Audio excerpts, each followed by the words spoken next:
Fala pessoal, estamos aqui com mais um PocketCast Overflow e a gente está recebendo aqui hoje o pastor Luciano Martini. Então, vou deixar o pastor se apresentar, falar um pouquinho da trajetória. Bom, prazer conversar contigo, Marlon. Eu sou pastor, sou professor de filosofia e psicólogo clínico. Já sou casado há 30 anos com a Soraya. Eu sempre falo do meu casamento das minhas filhas, porque eu acho que é a melhor obra que o senhor fez na minha vida. E tenho 2 filhas. Já deixei de estar à frente de igreja, presidindo cerca de 1 década, e agora eu só me dedico mesmo ao trabalho clínico. Uhum. O senhor também tem um trabalho com casais, né? Sim.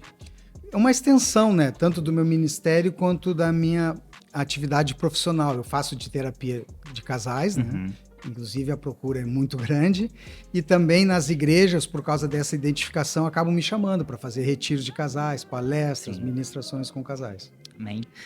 Eu vi que o senhor também fez um trabalho em Portugal, como missão, implantando igrejas, e queria que o senhor falasse um pouquinho como que foi essa experiência num outro país, uma nova cultura, bem diferente de como é no Brasil, né? A gente sabe que é um povo um pouco mais fechado, né? Contar para nós como foram esses desafios. Eu fui no ano de 2000, e lá a gente trabalhou em 2 frentes. Plantamos igrejas, a gente acabou plantando... A gente foi para pastorear uma igreja que já existia na cidade de Espinho, no Porto, região próxima ali ao Porto, uma cidade à beira do litoral, bem bonita. E a partir dali a gente plantou uma igreja na cidade do Porto, uma cidade em Aveiro e um grupo que já estava sendo formado em Leiria. Fora isso, lá também a gente começou o trabalho humanitário que agora é conhecido como Projeto Amor. Então nós estávamos lá. Interessante a minha ida para Portugal. Quando eu me converti, tinha um pastor chamado João Carlos Marques, os mais antigos vão se lembrar. Um dia no final do culto me apresentaram para ele e ele me olhou e ele disse assim: olha, esse menino vem da igreja católica, ele era um líder de católicos da Renovação Carismática, agora está aqui conosco aqui na Brasa. Ele olhou para mim e disse assim: Deus está me dizendo que vai te usar muito no meio dos católicos. Uau! Quando ele falou aquilo, eu fiquei encucado, pensando, eu vou ter que voltar para a igreja católica? Será que eu fiz algo errado? Eu tinha que estar lá? E não entendi aquilo, mas guardei aquilo no meu coração. Passado algumas dezenas de anos, Deus me manda para o meio dos católicos em Portugal, para trabalhar lá. Trabalhar pastoreando e nesse projeto humanitário, Projeto Amor, onde a gente cuidava as pessoas em situação de fragilidade social, que na Europa tem, muitas vezes as pessoas acham que não, mas por causa da comunidade europeia, os países mais pobres acabam criando essa imigração forçada, procurando emprego, não conseguem e ficam nas ruas. Então nós trabalhávamos com esse povo, nós trabalhávamos com também muitas dessas mulheres ucranianas, do leste europeu. Leste europeu vinham, acabavam na prostituição, então nós fazíamos as rondas ali, conversávamos com ela, e esse foi o trabalho que a gente desenvolveu por 7 anos lá em Portugal. Que bênção, pastor. E esse trabalho, ele chegou a vir para o Brasil também, porque vocês trabalham com ONGs também, se não me engano, aqui, né? Meu cunhado, pastor Ricardo Glavan, da BZN, foi me visitar lá. Sim. Aí numa sexta eu disse assim: hoje eu tenho uma night para nós irmos. Ele disse: o que é isso? Tu vai ver, tu vai gostar. Peguei ele, colocamos na carrinha, que lá os carros, assim, que são maiores, tipo as vans grandes aqui, lá se chamam carrinhas. Botei ele na carrinha, pegamos sopão, kits de alimentação, roupas, cobertores e ficamos dando aquele giro pelo Porto. Sim. Encontrando as pessoas, conversando com elas, tomando um café, orando, cantando. E ele vendo tudo aquilo, ele enlouqueceu. Tanto que eu me lembro, uma coisa que eu nunca vou me esquecer, que tinha um homem que estava sem meias, um frio. E daí eu me lembro que ele se tocou muito, o Glavan tirou as meias e deu para aquele homem. Quando a gente voltou para minha casa de noite, esse homem não dormia. Eu vou fazer isso no Brasil, como é que é? A gente usa o colete do Projeto Amor, né? Sim. Que é aquele colete amarelo. Né? E ele: onde é que eu compro esses coletes? Tu vai ter que me fazer. Ele chegou aqui no Brasil inflamando, e daí ele também criou o Projeto Amor, que hoje diversas igrejas, não só a Brasa, hoje tem Projeto Amor com outras denominações, fazem esses trabalhos, que já se estendeu hoje, cuidam de pessoas que têm problemas com drogas, nos hospitais, nas ruas, tem restaurantes econômicos em parcerias o município.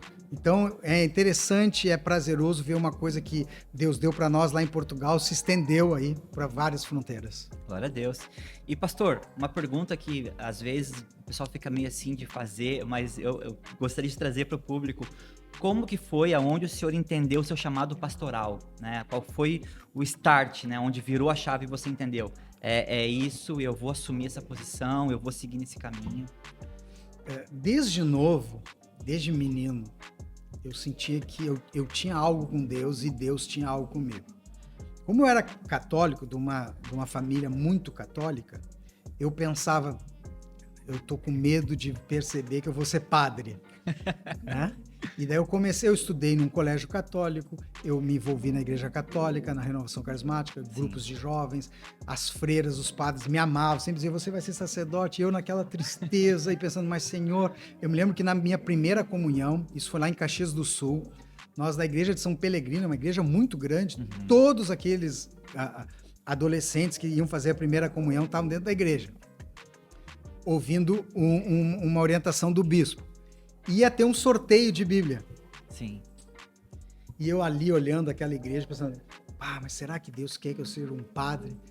E eu pensei, Deus, se tu tem uma obra na minha vida, essa Bíblia vai ser sorteada para mim. O que tu acha que aconteceu, Marlon? Você aí, você que tá sentado no cantinho. Númerozinhos, eram números. Meu Deus. Números. Eu me lembro, meu número, acho que era 28. E daqui a pouco, 28. Eu fui lá e voltei chorando. Aquele calafrio por dentro. Voltei chorando. Fui chorando e rindo. E a minha mãe não queria que eu fosse padre também. Não queria, acho que ela queria netos, né? Hoje ela tem 4 netas. Glória a Deus. Depois eu me tornei militar. E lá dentro do exército, eu acabei encontrando homens que eram pastores e eram militares. E esses homens começaram a dedicar a vida para me ensinar, a fazer um discipulado, e ali eu percebi um outro caminho. E as coisas foram indo, me tornei pastor, né, missionário, e até hoje mesmo, quando eu trabalho no consultório clínico, eu acredito que faz parte do desdobramento do ministério, do chamado que Deus tem para minha vida. Amém. Amém. Glória a Deus, pastor. Porque o pessoal às vezes fica muito nessa, né? Eu tenho a minha vida secular e minha vida espiritual, mas a vida ela é uma só, né? E a verdade é entender em qual ponto do profissional muitas vezes se conecta com o rio daquilo que é o ministério onde você vai fluir, né? Exatamente. E pastor, pra gente já chegar no final, o que tem queimado no seu coração nesses últimos dias, né? E a ideia é que o Senhor coloque aquilo que Deus tem falado nesse momento, para que daqui a alguns anos o Senhor veja esse vídeo e pense assim, poxa, construir algo em cima daquela estrutura e olha onde Deus me trouxe nesse momento. Eu acho que o que queima no meu coração é uma mensagem que Deus me ensinou e me constrói e reinventa a cada dia, que é você sempre encontrar o sentido e o propósito em todas as coisas. Você conseguir encontrar o sentido no seu dia a dia, você conseguir encontrar o propósito sendo realizado de maneira objetiva e clara em tudo que a vida te conclama a fazer, no seu trabalho, com a sua esposa, com seus filhos. E é um sentido que nos chama para ser pessoas de sacrifício. Nos sacrificar, não em busca dos meus prazeres, dos meus sonhos, das minhas realizações, mas sacrificar vivendo intensamente aquilo para o qual eu nasci. Uau. Encontrar isso e perder a vida nisso. Isso parece uma coisa simples, mas é um desafio tremendo dia a dia. Então, no outro podcast que eu fui, ele me perguntou qual é o teu maior medo. E esse faz parte do que queima no meu coração. Sim. Meu maior medo é quando a vida requerer algo de mim, eu puder dar a resposta certa, já que eu estou recebendo tanto preparo, já que eu estou recebendo tanta luz, já que eu estou recebendo tanto ensinamento, que quando chegar a minha hora de dar a resposta, eu saiba dar a resposta correta. Uau. Amém. Depois dessa, né? Pastor, obrigado pelo tempo, pela disposição, pela mensagem, pelas palavras, né? Pessoal, a gente agradece também o pessoal do Sonido, o pessoal do Living Movement. Siga o pastor nas redes sociais, acompanhe esse homem, é uma referência para muitos pastores, muitas igrejas, e a gente sabe que vai edificar também a sua vida. A gente se vê na próxima e até mais, gente. Até mais.